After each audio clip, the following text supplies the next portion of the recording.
Finland and also attending in person, but due to health concern, my doctor advised me against any long distance travel at this time because I'm expecting a baby soon.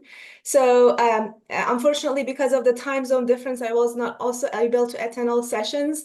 But regardless, I'm really grateful for the opportunity to connect virtually. Hi, So, Sarah. Sorry to interrupt you. So you're sharing your screen, but we're not seeing the like a presenter slide. We're seeing like your side. oh, So okay, let me swap. maybe How yeah, about now? swap this. Oh, perfect. Okay. Thank you. Great. Okay. So let me then, I also try to use the laser pointer. Okay. So the title of my talk, I changed it a little bit to make it a little bit broader about the different machine learning methods that we have been focused on in the past few years in my lab. So I'm going to present a few more stuff because I have the time, more time. So I just said I can leverage that time to share some of the work we have been doing in the past few years. So I'm going to talk about a few topics here, most of them around AI and how we used AI for materials discovery. The first thing I want to talk about is a visual representation we developed for bulk crystal systems, and we implemented to do machine learning using visual processing techniques. We applied these techniques to predict synthesizability of bulk crystals, also formation energy of them. Then I will talk a little bit about data bias, something we observe in our experiments, and realize the importance of data bias in how it can impact our learning process. And finally, I will talk about GPT, something that my student is more recently working on, Devi, and I will show you in the gist of some of the concerns or barriers raised in the panel discussion, how we can use GPT to help us in cases we are facing data scarcity in the machine learning process. So the work I'm presenting are being funded by NSF and DOE, and we do most of our calculation on the visual laboratory here at UIC, University of Illinois, Chicago, which has a good uh, number of GPUs that we actually can use for these models. So let me first discuss the materials and the way to represent it. One idea we had was mostly inspired by computer vision community, which has advanced in developing learning techniques such as convolutional networks to process images and predict outcomes. So we were quite inspired by this, and we said, can we actually use these type of image representation, digitized images, to represent our bulk crystal systems? And to do so, we started to create boxes of, supercells and replicating atoms in it and creating these digitized images. Our goal was mostly to focus on a visual depiction of the crystal system without encoding too many physiochemical information into it. And the ultimate goal was to make it quite reversible, so we can easily reverse the uh, basically the process for reverse engineering. So sorry, let me just put this here. Okay, so once we had digitized these images and created this voxel representation of bulk crystals, we passed them through convolutional neural networks for learning. So, for example, we can process the features that are embedded within these visual depictions of crystals using convolutional networks. We could connect them to other learning algorithms, such as fully connected neural networks, to predict a variety of properties. So the first problem we applied this visual images to was the problem of synthesizability. And we realized that synthesizability in itself is not a really well-defined or easily defined metric using the physics-based perspective.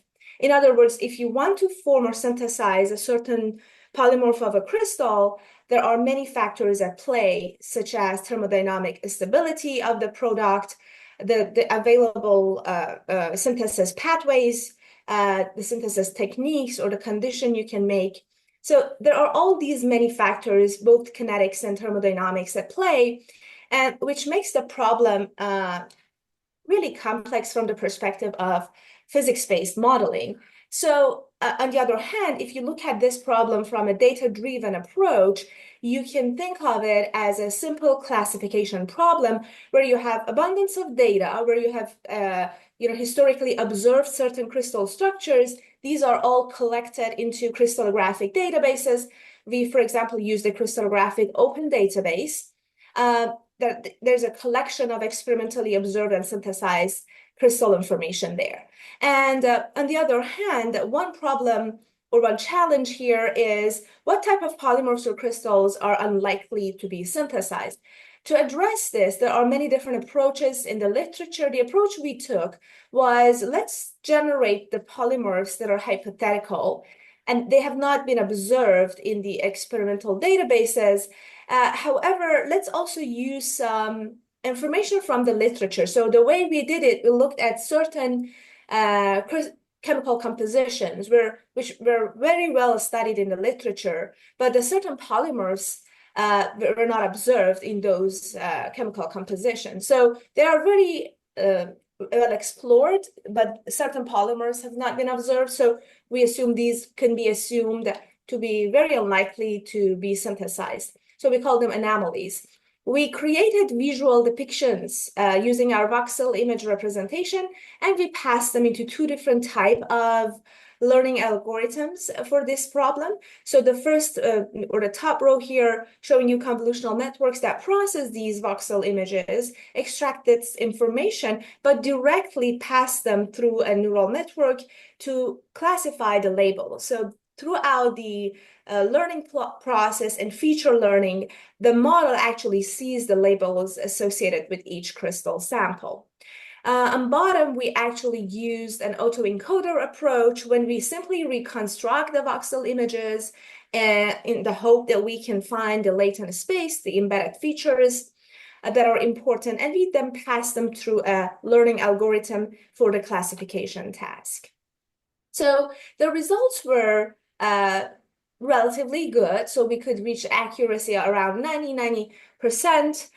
These are the ROC curves and the accuracy predictions and the distribution of samples on the test set. And this is associated with the two classes. So what we observed is both classes are doing fine, both type of classification approaches. And relatively good in terms of sensitivity and a specificity, but a little bit lower on a specificity, especially for negative samples. It's harder for them to classify negative samples. It could be due to many different factors, the imbalance in our data. So the population of our positive samples, those that are synthesized, are much more than the negative ones. I'm going to come back to this model later on when I talk about data bias, but we learned very interesting things about the role of data bias through this experiment. Now, I wanted to tell you how we can use a measure that seems a bit vague or very complex, including many different factors. So the synthesizability, how can we use it? We, for example, use it for accelerating materials design, similar to something that we usually do with Ashby charts, for example. So if we can pair two different property against each other, one of those property can be synthesizability likelihood.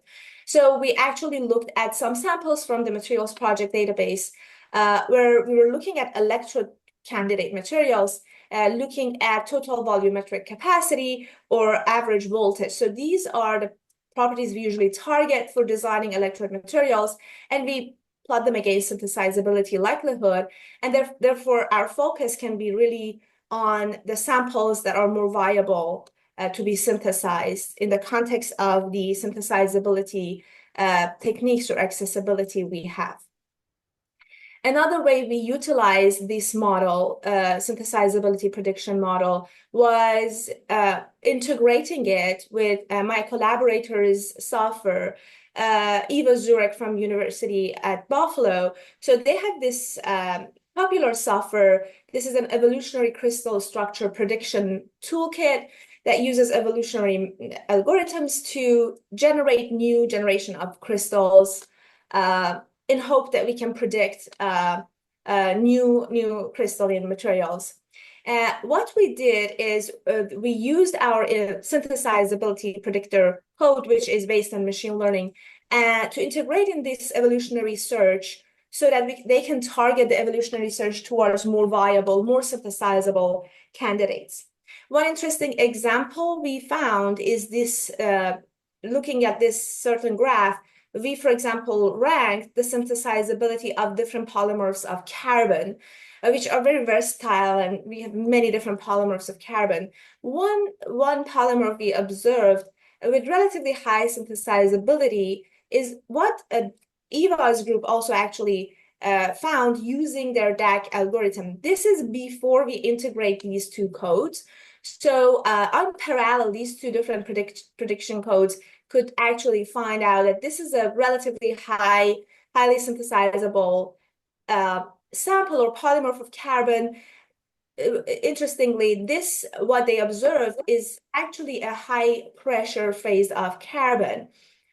More details can be read here, but that was interesting that even with the limited knowledge and the data we had from high pressure ranges in crystals that are synthesized in those ranges, the model could relatively do a good job.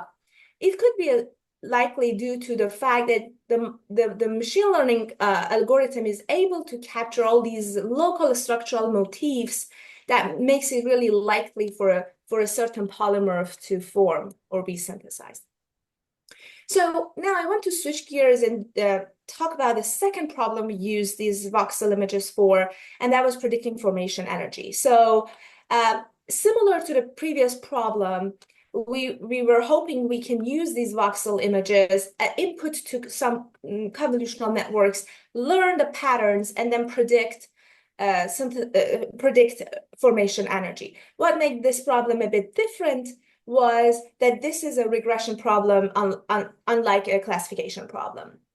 What we learned, however, is the problem of formation energy prediction is not as simple as synthesizability. And there is not only the fact that we are doing a regression, not a classification, but there is another important factor here. And that is that we are trying to predict a physical property of a crystal system, namely the formation energy, using only a visual depiction of the crystal. And that was actually our very ultimate goal. Can we learn a physical property like formation energy solely from the visual depiction of the bulk crystal? So that was an ambitious goal. And for that, we needed to design a much more sophisticated network, which I'm showing you here. Here is a design that we iterated for many times to achieve, but this consists of 15 layers of convolution,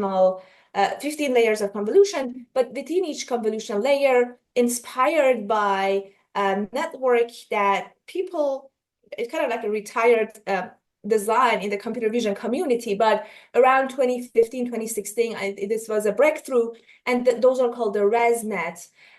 These ResNets have the characteristic of having something we call the skip connections, as you can see here. So within the design of this complicated network, which is inspired by ResNet, these skip connections have the utility of passing information from shallower layers to deeper layers.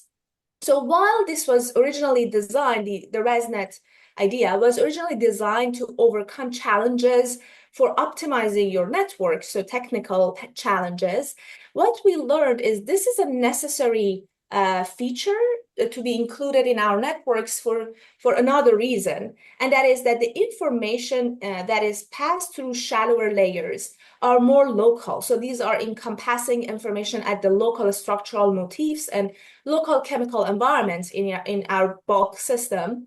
And when we pass it to the deeper network, we are coming up with features that are more global to the crystal structure. So we need these skip connections so that we can pass information from both levels, the more local structural level and the more global features of the whole crystal system.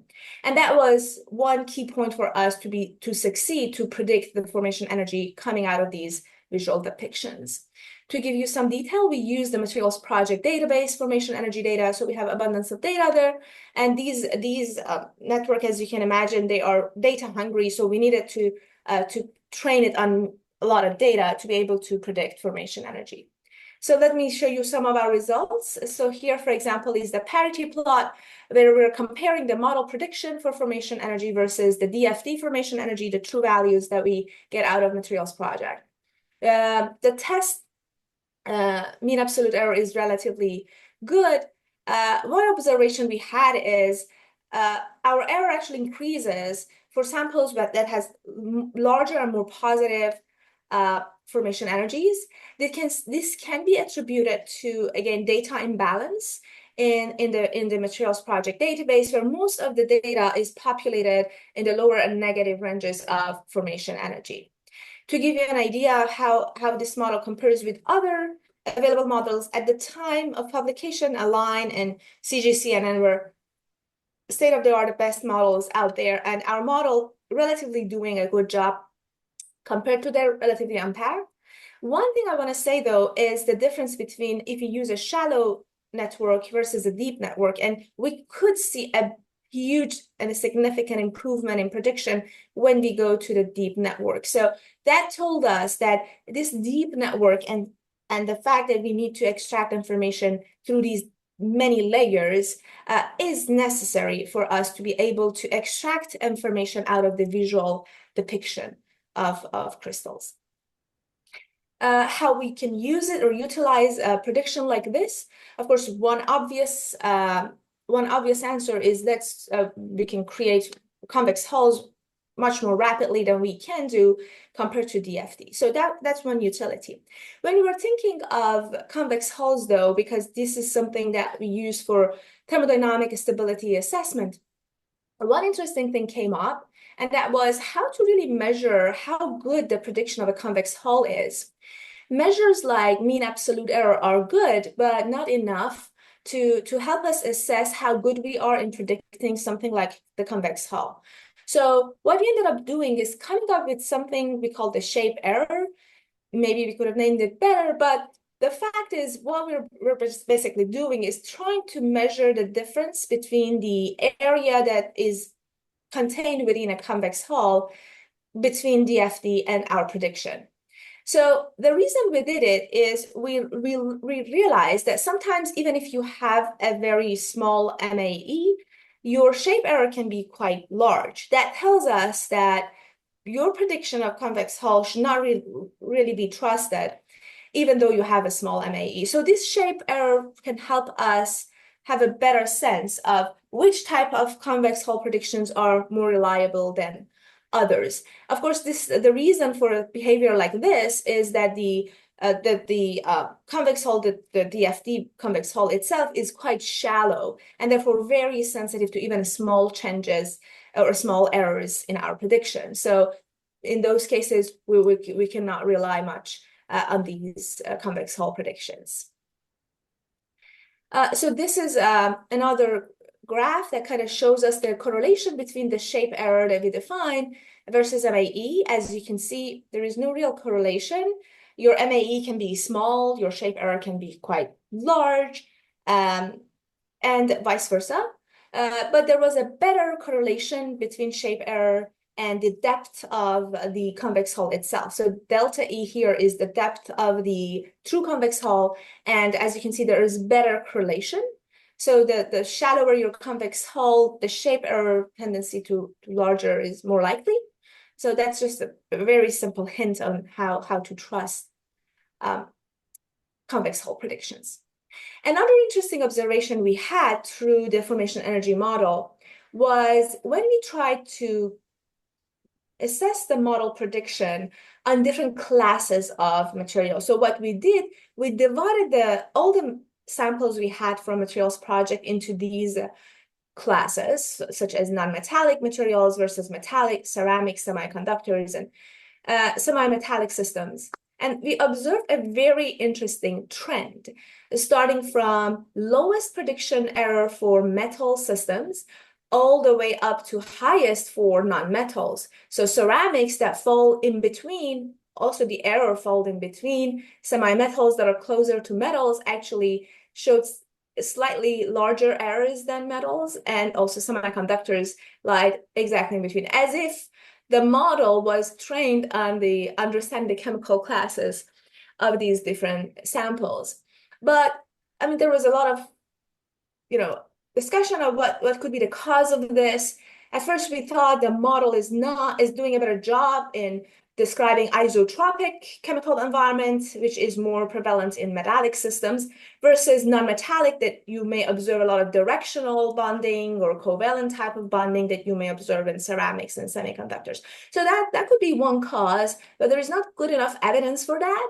Another evidence that is there is that the data, again, can be biased. So materials project data is heavily populated by metallic systems that can result in a better performance on the metallic system, versus it is less populated on semi-metallic or non-metallic systems. So the non-metallic and semiconductor or ceramics. So we observe poorer prediction performance on those groups. But it's still up for dispute to see what could really cause this distinct separation between different classes. Now, I want to switch gears here, going back to the problem that I initially introduced, which was synthesizability. One thing at the original time of developing this model, we were not as cautious about was that we are collecting data from different resources. So on one hand, we were collecting already experimentally synthesized samples of crystals from our database COD. And on the other hand, we were generating hypothetical crystals using a toolkit, which is called Crystal Structure Prediction Database, if I'm not wrong. But this database basically is based on a template library of crystal skeletons, and it just randomly mixes different chemical elements within those skeletons. So it's not it doesn't relax any of these crystal systems using any DFT forces or any type of interatomic potential forces. So this caught our attention where we were trying to embed this code, the synthesizability machine learning code, with Eva's group code that does the evolutionary crystal search.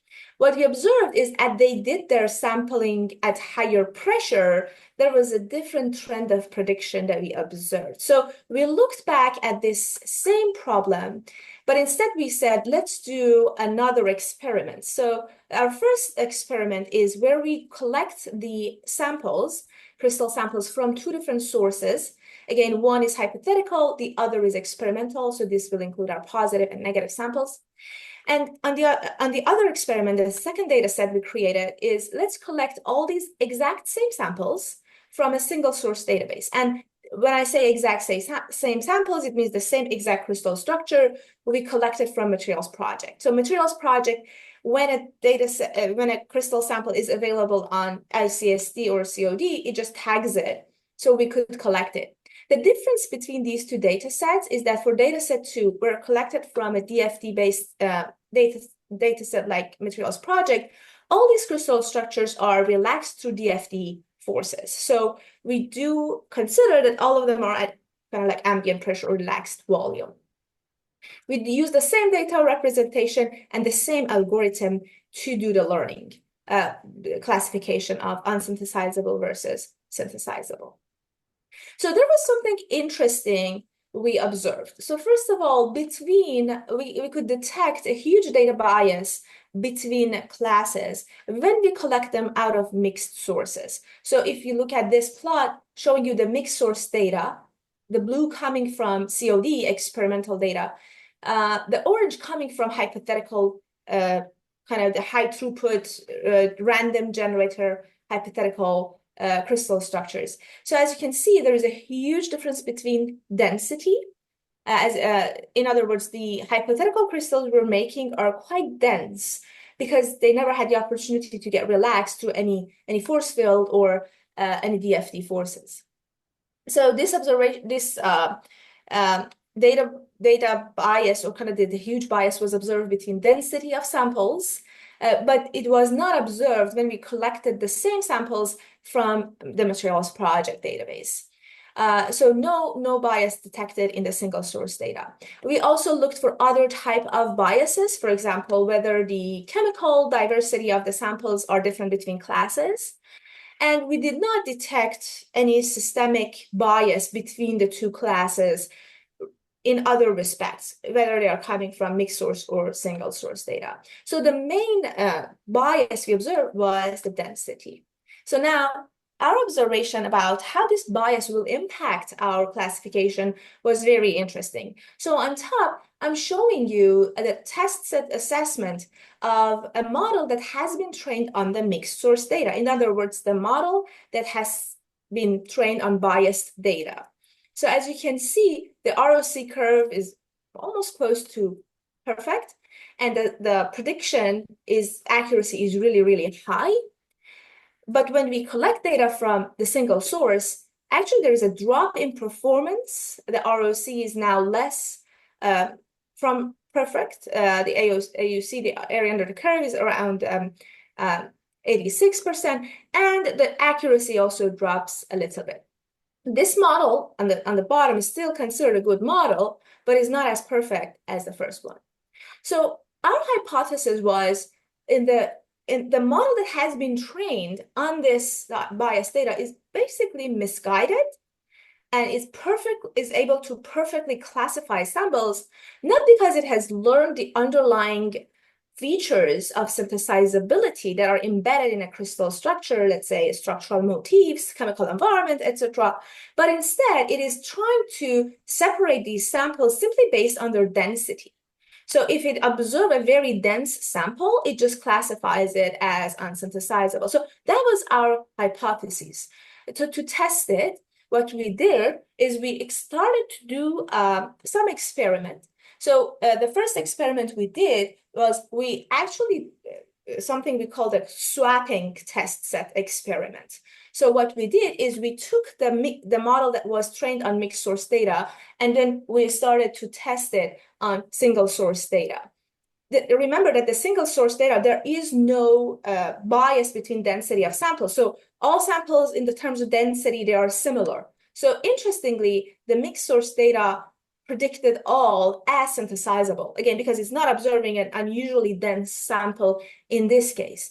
So our hypothesis that it was misled by the density of the sample itself was in fact confirmed. Another experiment we did was we got the exact same sample, single source, coming all from DFT relaxed samples. We just compressed those samples manually.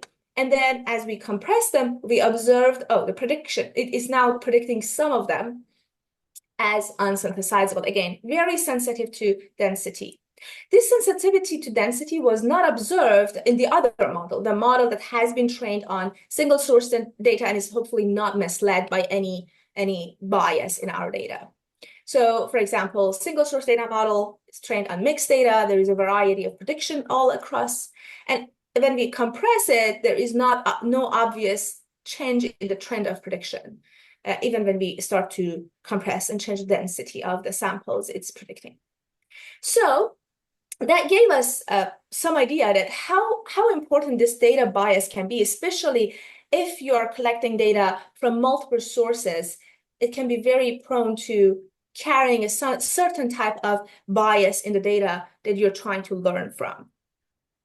So now, finally, let me go to the last topic that I wanted to talk about, which is how we can use tools such as GPT to overcome data scarcity problems. This problem was motivated by working with a data set with one of our collaborators.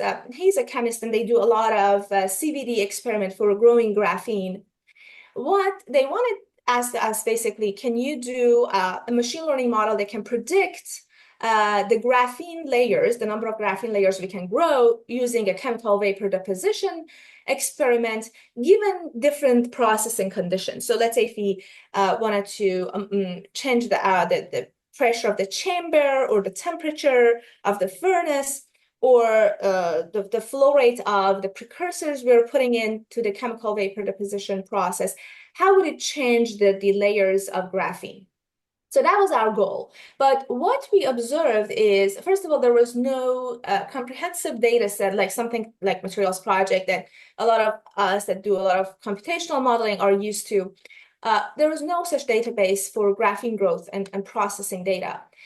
So we collected data ourselves, but there was challenges in that data. So one challenge was, first of all, it was scarce. We could have dig more and more into literature and make it a more comprehensive. But at the time that we were looking at this, we only were dealing with around 200 data points. And also, these data points were quite inconsistent. In other words, we collected them from the literature out of different studies, and some studies choose to report some of the processing variables and some did not. Especially, for example, where something was reported like a substrate, that is a text-based information, piece of information, there was a lot of inconsistency in the nomenclature that people use, etc. So there was inconsistency, we call it heterogeneous nature of our data, and lack of data, really. So we said, let's try to engineer our data in two ways to see if GPT is really beneficial. Something like GPT or generally large language models are beneficial for us to engineer our data in such scenarios. So what we did is, I'm going to show you two different approaches. One is LLM-driven or the assisted approach, where we impute our data using LLM. Also, we feature engineer it using LLM. And on the other hand, we just use more traditional statistical approaches, such as k-nearest neighbor imputation or label encoding. And then ultimately, regardless of how we engineer our data, we'll do a classification task, which is prediction of the number of layers of graphene given the processing information. So we use a variety of different prompting techniques when we were using LLM for imputation of our data. So at the bottom, I'm showing you the workflow. So we have mined data, we clean them and create a raw data, we impute them using either LLM or KNN, and then we featureize them, either using LLM or we use it with just label encoding. We also did employed other techniques such as discretizing the attributes to make it work better in a very scarce scenario. So, and ultimately we'll predict our results. So first I'm going to show you how imputation of data is different. So basically features that are missing, we populate them either using KNN, which is shown by these blue bars. You can see there are usually relatively high errors. I want to tell you that, for example, pressure was our most populated feature. Unlike these flow rates are usually very, very scarce. And as you can see, KNN is not doing a good job in populating these missing information. On the other hand, all these different way of prompting GPT to impute our data did a better job overall in terms of MAE of our imputation. I should note that not only MAE is important, the diversity of the data is important, of the populated data, also how it actually truly matches with the true distribution is also important. So these are all things that I do not bring the details here, but we did not only look at MAE, we looked at how these distributions, some other measures that kind of compare the true distribution of any feature versus the predicted or the imputed distribution. We also choose SVM as our classifier. As you can see, we tried other models, but all of them show a higher overfitting, prone to overfitting in this data scarce scenario. SVM is doing a good job. As you can see, there is no gap between training and cross-validation. One thing we noted, though, is all these models actually reach their cap, kind of, because of the limitation of the data they're learning from. So we chose SVM, and I just want to show you the ultimate results in the interest of time. So as you can see, I'm showing you the results, the classification results coming out of the traditional way, which is we use KNN to impute our data, we use label featuring, and we create a bin-based discretization of our features. All that, we got actually a prediction accuracy of around 40%, I think, which is less than a dumb classifier. So as you can see, a lot of misprediction. These are the decision boundaries that we found, and these are true data. These marks are the true data. But let's say when we use these more advanced LLM-based approach for imputation and also featureization of our features, kind of creating a universal approach or standard approach using LLM. And we also use a tree-based discretization of our attributes. The accuracy for binary classification actually significantly increased to 65%. So as you can see in the visualization of the prediction, it's also doing a much better job. This is still not a high accuracy, but considering that we only manipulated our data without increasing the number of data points or any other changes to, such as regularization of the learning algorithm, etc., only by just manipulating data, engineering our data using LLM, this was a significant improvement that we saw in our accuracy. So let me close with this. And again, I want to thank the organizers for the opportunity to present here. And also, if you're looking for more details of what I presented here, these are some of the works that are published and I talked about here. Thank Thank you. you very much. Thank you for a wonderful talk. I'm sure there'll be questions. Who would like to start? Yep, one over there.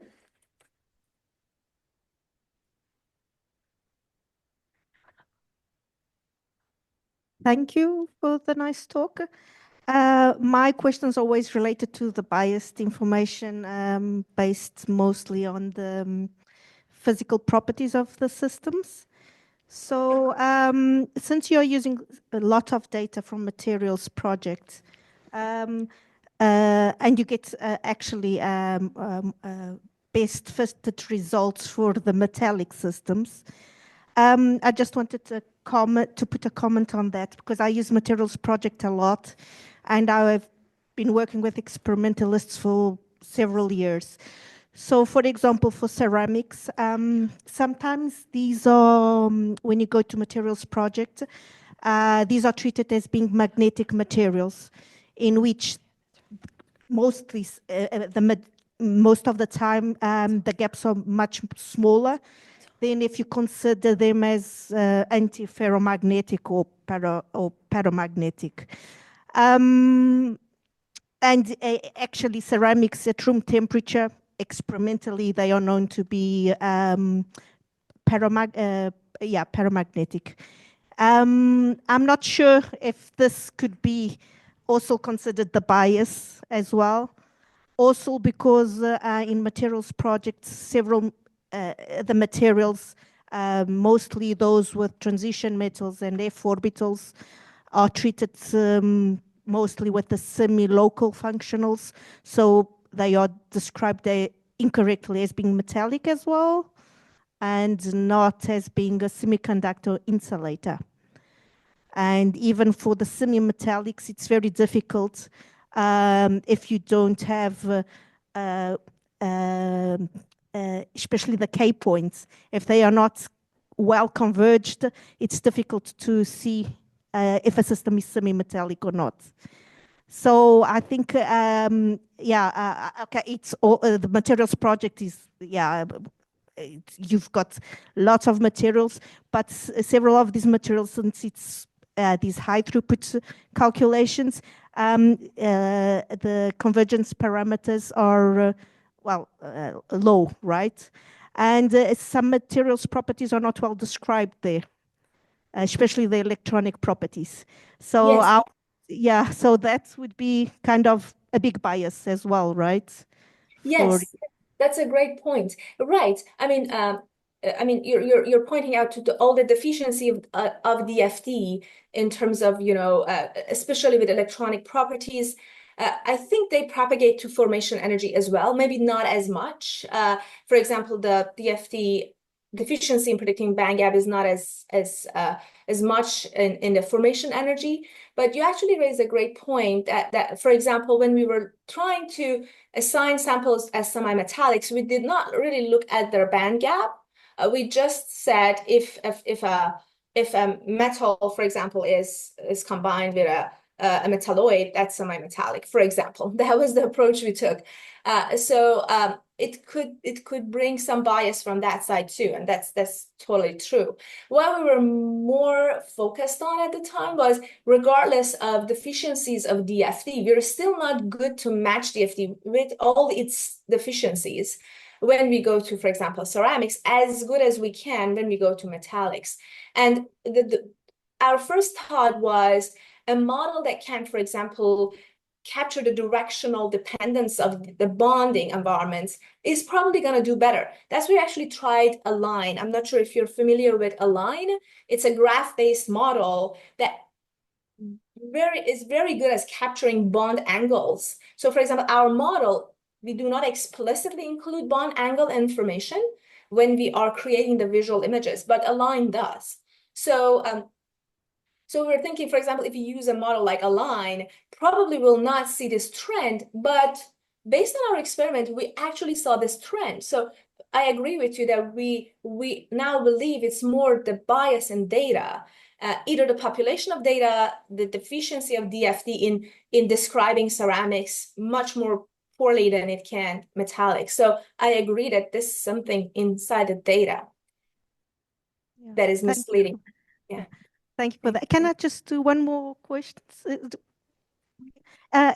Because you showed, because I usually work with the high pressure physics, and you showed that the data performs, you had a fit performing, so your, so I think it was the last slide probably, you had a good fit with the pressure, megabar. No, not that one. Okay, I don't remember. You had a model, KNN, I think. Oh, yes, with the GPT for data scarcity. This one? Exactly. No, okay. It was one of your models. You showed several points of, and one was with pressure with a good fit that you had. Just maybe just I don't. Yeah, I should have noted down. Sorry. Okay. It's fine. Probably the toward the time. last. I think maybe toward the last I can just go density bias that we observe in our data, and then we look at the different exercises here. We compressed some of our data and use them to predict here. These are the compressed data. It was one that you had even with the pressure with megabars. Okay, I don't remember. Okay, if I'll read the literature and probably I'll send out a mail to ask you about that. The reason why it provides good fitting for the pressure if you're not considering those conditions. That was okay, but I'll look better into the literature and then I'll discuss. Thank you very much. Please keep in touch. I look forward to if you send me an email about it. Thank you. Okay, another question?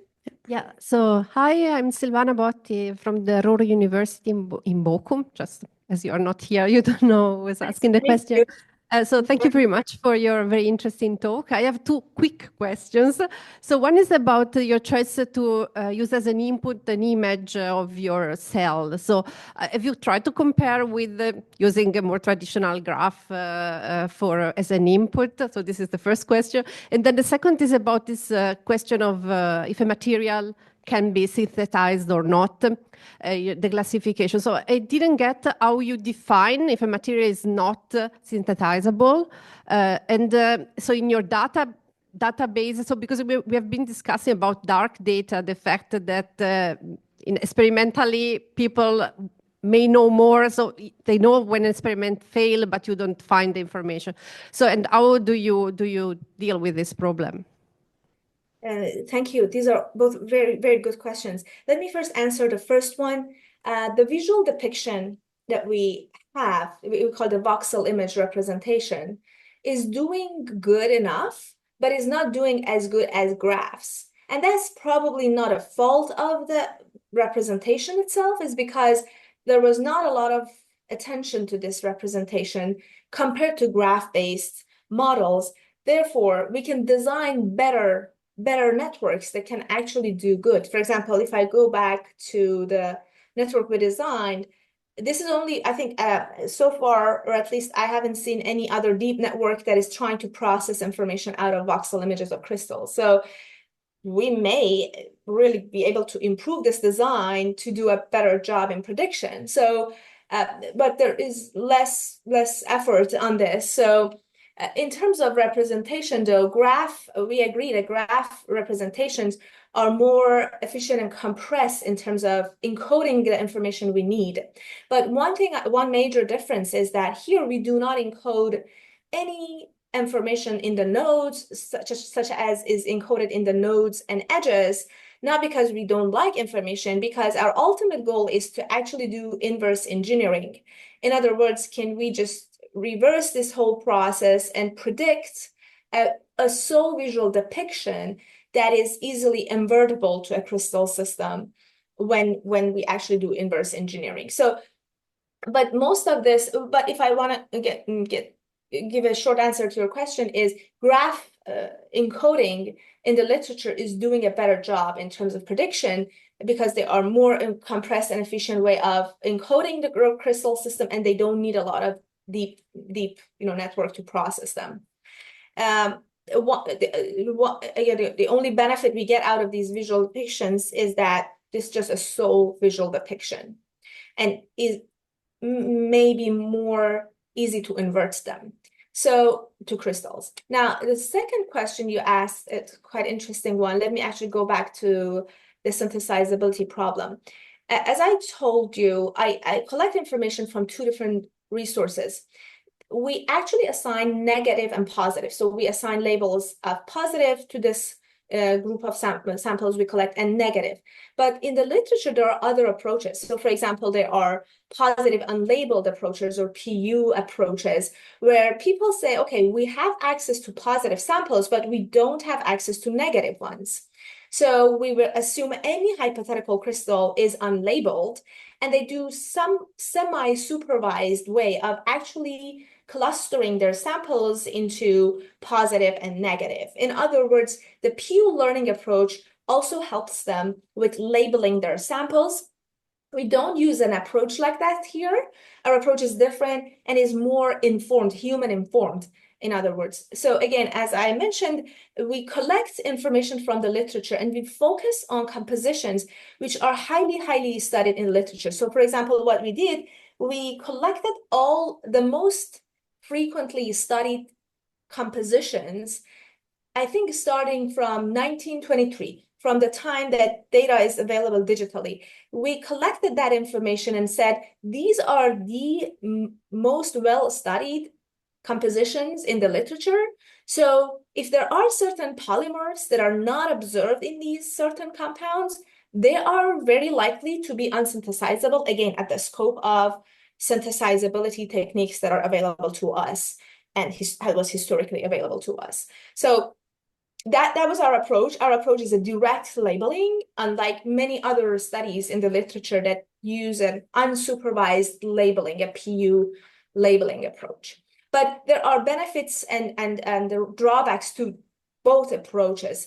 For example, in our approach, we are biasing our system to a less diverse set of chemical compositions in our negative sample. So our negative sample is really narrow in the range of chemistries it has. But in the PU approach, it's also prone to bias in label. So you may be biased in labeling some of the hypothetical crystals that are actually likely to be synthesized as negative. So it's a more data-driven clustering approach. Thank you very much. It's very clear now. Thank you. Any last questions? If not, let's thank Sara again. Thank you. Thank you, everyone, for your attention. Thank you. Big thank you for joining us, and see you soon. All the best. Thank you. Okay, so let's move on to our next speaker. We have Rocco Libero Giossi presenting a contributed talk, and I think this will be the last talk of this session.